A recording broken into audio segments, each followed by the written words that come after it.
You want the music, don't you?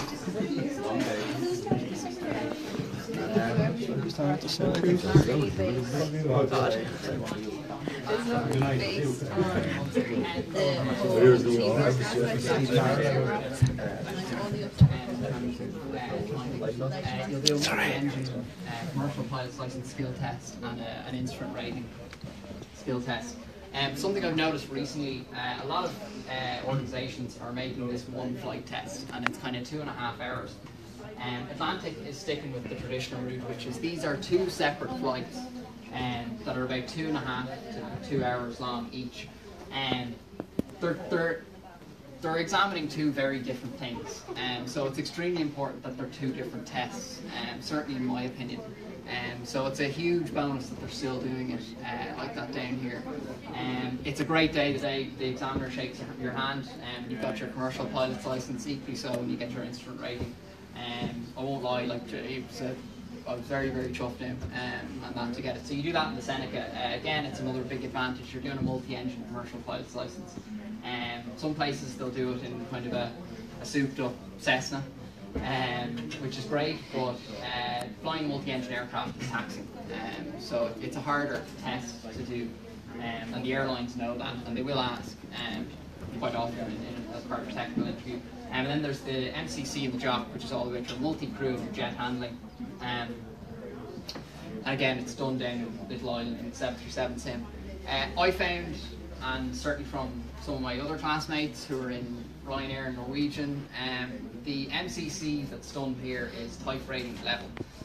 When you get out, you do get that job, you're going to have to spend about 10 weeks, 5 weeks on the ground and then 10 weeks in a simulator of extremely intense training before they even let you near a real jet with passengers.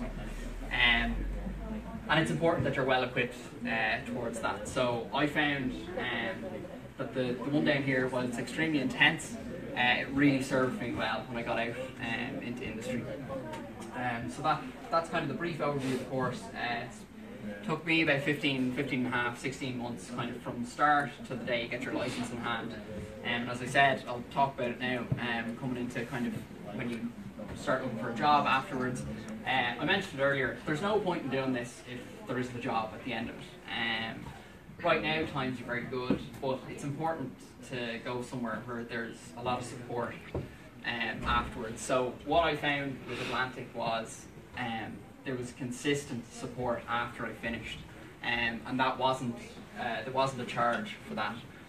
So there was a huge amount of kind of help in terms of getting my CV ready, in terms of what to kind of study towards interviews, where it's good to apply. And when I got a couple of phone calls from 3 different companies. I went to 2 different interviews, and obviously I was delighted I got Ryanair. But the week I got the call that it was an interview, I picked up the phone to this place, and I said, look, the interview's coming up. They had me down in the simulator within 2 days to practice towards the simulator assessment. And then the evening before, I had a specific one-to-one session with their HR consultant and their my examiner for the technical aspect of it. There's very few places that'll do that, and certainly free of charge as well. So I found that it was vital, particularly with the HR consultant, it was absolutely vital in getting a job at the end of it. These interviews are very difficult, so I think the more prepared you are, the better. And that was something that definitely stood out to me. And it goes back to that person, and they're tailoring training.